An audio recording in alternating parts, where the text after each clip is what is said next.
क्या नरेंद्र मोदी को पीएम पद से हटाने की तैयारी बीजेपी के अंदर ही शुरू हो गई है? क्या नरेंद्र मोदी से आरएसएस की नाराजगी खत्म नहीं हुई है? मोहन भागवत लोकसभा चुनाव के बाद से ही ऐसे बयान दे रहे हैं जो पीएम मोदी को बेचैन कर रहे हैं।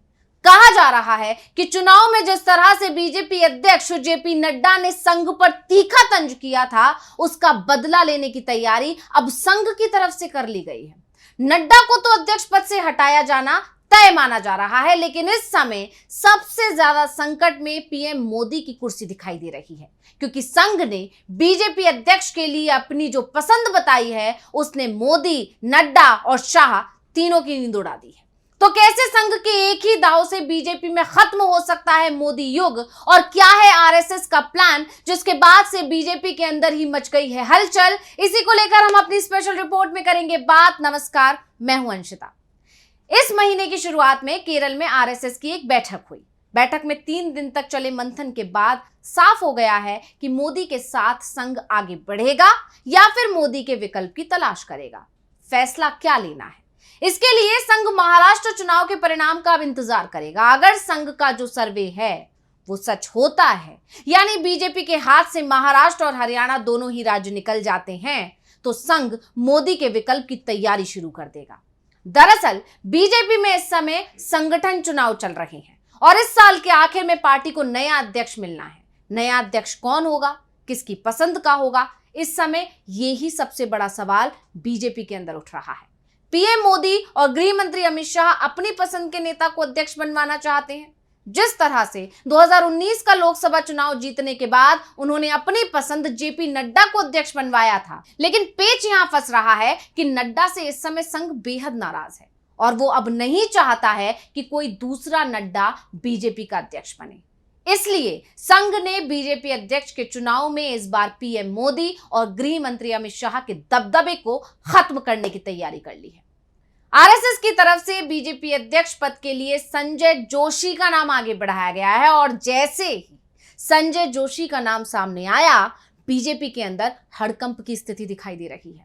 संजय जोशी को पीएम मोदी और अमित शाह दोनों ही अपने लिए चुनौती मान रहे हैं। तो ऐसे में हम आपको सबसे पहले ये बताते हैं कि आखिर संजय जोशी हैं कौन, जिसने पीएम मोदी की ही नींद उड़ा दी है, और अमित शाह भी, जिन्हें बहुत बड़ी चुनौती मान रखे हैं। और मोदी का संजय जोशी से आखिर कनेक्शन क्या है? पीएम मोदी और संजय जोशी का पहला रिश्ता संघ से जुड़ा है। दोनों ही आरएसएस के प्रचारक रह चुके हैं और आरएसएस ने 1988 में दोनों को ही बीजेपी में भेजने का फैसला किया और दोनों को ही गुजरात भेजा गया। लेकिन उस समय संजय जोशी का कद नरेंद्र मोदी से बड़ा था। मोदी को गुजरात बीजेपी में महासचिव नियुक्त किया गया था, तो वहीं संजय जोशी को पार्टी का प्रभारी बनाया गया। दोनों पर राज्य में बीजेपी को मजबूत बनाने की जिम्मेदारी थी और इसे उन्होंने बखूबी पूरा किया। 7 साल बाद ही राज्य में बीजेपी पूर्ण बहुमत की सरकार बनाने में कामयाब हो गई। 1995 के विधानसभा चुनाव में बीजेपी को राज्य की 182 सीटों में से 121 सीटों पर जीत मिली थी और ये जीत जोशी और मोदी के रिश्ते में खटास का कारण बन गई। दरअसल मोदी चाहते थे कि शंकर सिंह वाघेला सीएम बने, लेकिन संजय जोशी ने अपने प्रभाव से केशुभाई पटेल को सीएम बनवा दिया। लेकिन जल्दी ही शंकर सिंह वाघेला ने बगावत कर दी। पार्टी 2 हिस्सों में बंट गई। बगावत के पीछे जोशी कैंप ने नरेंद्र मोदी को जिम्मेदार माना, जिसके बाद मोदी की गुजरात से छुट्टी हो गई, उन्हें दिल्ली बुला लिया गया। 1988 में हुए विधानसभा चुनाव में एक बार फिर बीजेपी को बड़ी जीत मिली। पार्टी को 117 सीटें मिली। केशुभाई एक बार फिर गुजरात के सीएम बने और इस जीत का पूरा श्रेय संजय जोशी को दिया गया। लेकिन 2001 में गुजरात में आए प्राकृतिक संकट ने केशुभाई की नेतृत्व क्षमता पर सवाल खड़े कर दिए। उनकी नीतियों की जबरदस्त आलोचना हुई, जिसके बाद बीजेपी ने केशुभाई को सीएम पद से हटा दिया। नरेंद्र मोदी को सीएम बनाकर गुजरात भेजा तो संजय को दिल्ली बुला लिया गया। इस बीच 2005 में अचानक एक सीडी सामने आती है। 1.5 घंटे की इस सीडी में कथित रूप से संजय सिंह एक महिला के साथ आपत्तिजनक हालत में दिखाई दिए। 1.5 घंटे लंबी इस सीडी को गुजरात के एक होटल में जासूसी कैमरे से रिकॉर्ड किया गया था। इसे गुजरात से एक कोरियर कंपनी के जरिए से पूरे देश में भेजा गया। इस पर एमपी नगर भोपाल की कुरियर कंपनी का पता भी लिखा था। सीडी सामने आने पर जोशी को पार्टी छोड़नी पड़ी। संजय जोशी ने जिस समय बीजेपी छोड़ी थी उस समय वो पार्टी के संगठन महासचिव हुआ करते थे। पार्टी के अंदर ये पद अध्यक्ष के बाद दूसरा सबसे बड़ा पद होता है। यानी मोदी सीएम भले ही बन गए थे लेकिन पार्टी में कद में वो संजय जोशी से छोटे ही थे। बाद में जब इस सीडी की फॉरेंसिक रिपोर्ट सामने आई तो बताया गया कि सीडी से छेड़छाड़ हुई है। एक ऑडियो भी सामने आया, उसमें भी संजय जोशी को क्लीन चिट मिली। बाद में वो महिला भी सामने आ गई जिसके बारे में दावा किया जा रहा था कि कथित सीडी में वो संजय जोशी के साथ थी। उसने मीडिया के सामने आकर बताया था कि सीडी सामने आने के बाद गुजरात बीजेपी के नेताओं ने उस पर गायब हो जाने का दबाव बनाया था। बीएचपी नेता प्रवीण तोगड़िया ने तो यहां तक कहा था कि जिन नेताओं ने ये दबाव बनाया था वो नरेंद्र मोदी के करीबी थे। और बाद में खबर आई कि जो सीडी और ऑडियो सामने आया था वो सब गुजरात में बनाया गया था। उस समय गुजरात के सीएम थे नरेंद्र मोदी और इसी के चलते संजय जोशी की पार्टी में वापसी नहीं हो पाई।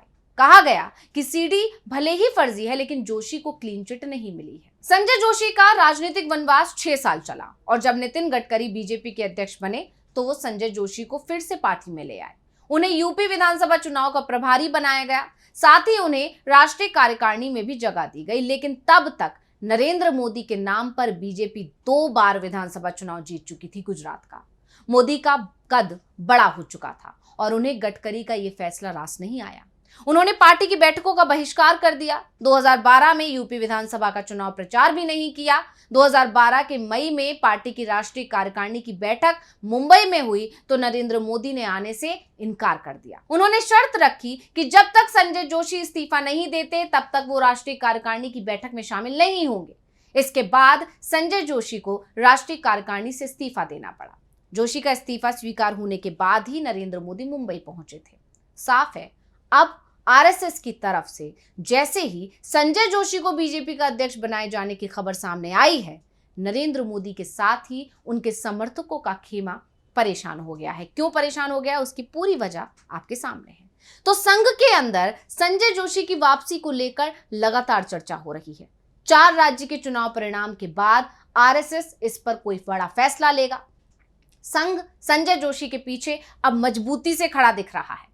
गुजरात, जो संजय जोशी का लंबे समय तक कार्यक्षेत्र रहा है, यहां भी उनकी वापसी की पार्टी के अंदर चर्चाएं चल रही हैं।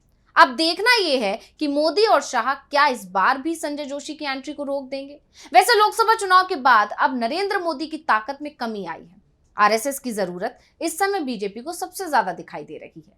पीएम मोदी को एहसास है कि संजय जोशी अगर बीजेपी में आ भी जाते हैं तो उनका सामना कर लिया जाएगा, लेकिन सत्ता हाथ से चली गई तो वापसी बेहद मुश्किल हो जाएगी। लेकिन संजय जोशी के साथ नरेंद्र मोदी का पिछला टकराव बताता है कि अगर वो पार्टी के अध्यक्ष बने तो नरेंद्र मोदी के लिए ज्यादा समय तक प्रधानमंत्री पद पर टिकना मुश्किल हो जाएगा और 75 साल राजनीति से रिटायरमेंट का जो नियम पीएम मोदी ने अपने वरिष्ठ नेताओं के लिए बनाया था, संजय जोशी उस नियम को नरेंद्र मोदी पर ही अहम में ले आएंगे। यानी संजय जोशी अगर बीजेपी अध्यक्ष बनते हैं और जिस तरह से संघ की तरफ से उनका नाम सामने आया है, उससे तो लग रहा है कि जोशी अध्यक्ष बन भी सकते हैं।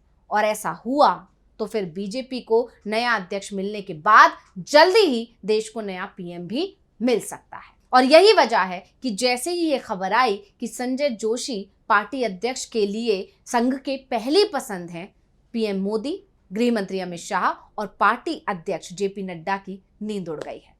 तो इस रिपोर्ट को लेकर आपका क्या कहना है, मुझे कमेंट करके अपनी राय जरूर दीजिएगा। इसी के साथ मुझे दीजिए इजाजत। देखते रहिए डीवी लाइव। नमस्कार।